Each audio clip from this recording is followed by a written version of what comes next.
Je suis Marc-Antoine Dumont, économiste chez Desjardins. Je m'occupe de l'analyse et des prévisions des matières premières et des économies émergentes. Concrètement, je prévois le prix de l'essence, est-ce qu'il va monter, est-ce qu'il va descendre. Chez Desjardins, on est une équipe d'économistes avec des spécialités différentes, certains dans l'immobilier, d'autres les marchés financiers. Et ensemble, on travaille à faire des prévisions, des analyses afin d'aider Desjardins à naviguer l'économie. On va explorer certains concepts de l'économie, l'argent, l'inflation, l'épargne, le budget, puis l'endettement et l'investissement. On va faire ça à travers des exemples simples pour être capable de communiquer ces concepts-là. Pour comprendre le rôle de l'argent, on va aller à son origine, donc le système de troc. Partons d'un exemple très simple avec un fermier qui a des œufs de poule et un bûcheron qui a des planches de bois. Le fermier veut se procurer des planches de bois, alors il échange des œufs contre des planches. Il négocie avec le bûcheron sur la quantité d'œufs pour une planche et disons ici que c'est un œuf pour une planche. Dans le système de troc, il n'y a pas d'argent, c'est simplement un bien ou un service contre un autre. Si on ajoute une troisième personne, un couturier qui lui a des chandails, et le fermier veut encore une fois se procurer un chandail, alors il va voir le couturier, demande pour un chandail. Toutefois, le couturier lui dit qu'il ne prend que des planches de bois. Alors le fermier a besoin d'échanger un œuf pour une planche et la planche pour un chandail. Donc, on voit rapidement que ça devient compliqué. Et si on met ça à l'échelle d'une ville ou d'un pays, là, c'est beaucoup trop compliqué. Si on avait quelque chose en commun que tout le monde peut utiliser, ça serait beaucoup plus simple. Et là est le premier rôle de l'argent. C'est un moyen d'échange communément utilisé. Le deuxième rôle de l'argent, c'est que c'est une unité de compte. On peut quantifier le bien ou le service. Un œuf peut valoir 1 $, 2 $, 3 $. Et enfin, l'argent garde sa valeur dans le temps, du moins une partie de sa valeur, puisqu'il y a le phénomène de l'inflation. Si un œuf vaut 1 $ cette année et que l'œuf vaut 2 $ l'an prochain, c'est l'inflation, la croissance des prix. On comprend aussi que le pouvoir d'achat diminue dans le temps. 1 $ aujourd'hui va pouvoir acheter moins d'œufs dans le futur. Maintenant qu'on comprend l'argent, on peut commencer à faire notre budget, à épargner pour des projets. On peut prendre notre fermier qui veut acheter un vélo. Le vélo est cher, le fermier ne peut pas l'acheter tout de suite. Alors pour ce faire, il construit un budget et va épargner. Un budget, c'est deux grandes catégories. On a les dépenses d'un côté, l'épicerie, le cinéma, le loyer, le paiement de sa maison. De l'autre côté, on a les revenus, comme un salaire, où il y a d'autres types de revenus, mais pour garder ça simple, on utilise le salaire.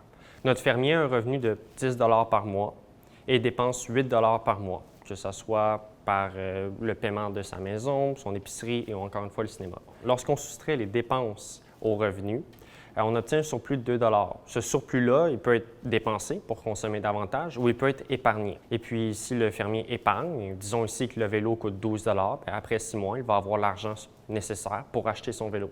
Ici, on a établi le budget, on a épargné de manière systématique et on a une cible d'épargne à atteindre. Ce sont tous des très bonnes habitudes financières à avoir. On peut épargner pour des projets comme l'achat d'un vélo, mais on peut aussi épargner pour avoir un coussin de sécurité. Par exemple, notre fermier pourrait perdre son emploi ou il pourrait avoir une grosse dépense imprévue comme un toit qui coule. Dans tous les cas, avoir un peu d'argent de côté nous aide à traverser ces périodes plus difficiles. Si notre fermier voulait s'acheter une maison, un gros projet, épargner cette somme-là serait très difficile et très long.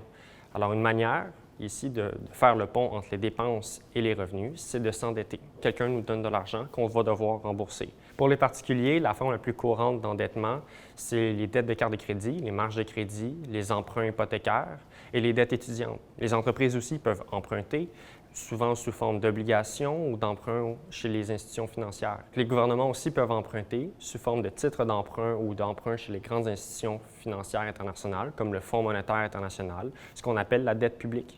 Ce qu'on décrit ici sont quelques éléments, les principaux, de plusieurs moyens ou instruments d'emprunt que peuvent utiliser les particuliers, les entreprises et les gouvernements.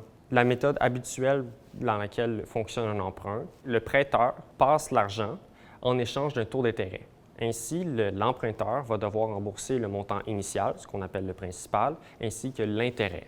Ensemble, ils vont convenir d'une période pour ce remboursement-là, 10 ans, 25 ans et même plus. Emprunter est une façon très efficace de faire le pont entre les dépenses et les revenus, surtout dans un contexte d'une grosse dépense comme l'achat d'une maison ou d'une voiture, par exemple.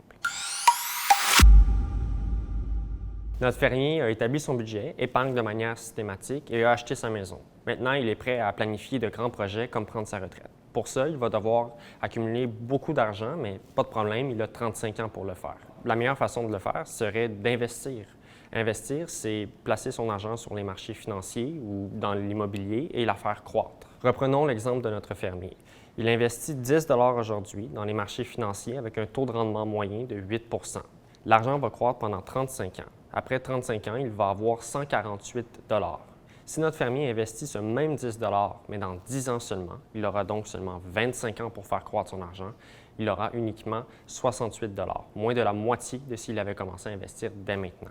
On comprend donc qu'avec l'investissement, le plus tôt, le mieux. Épargner, établir son budget et investir sont de saines habitudes.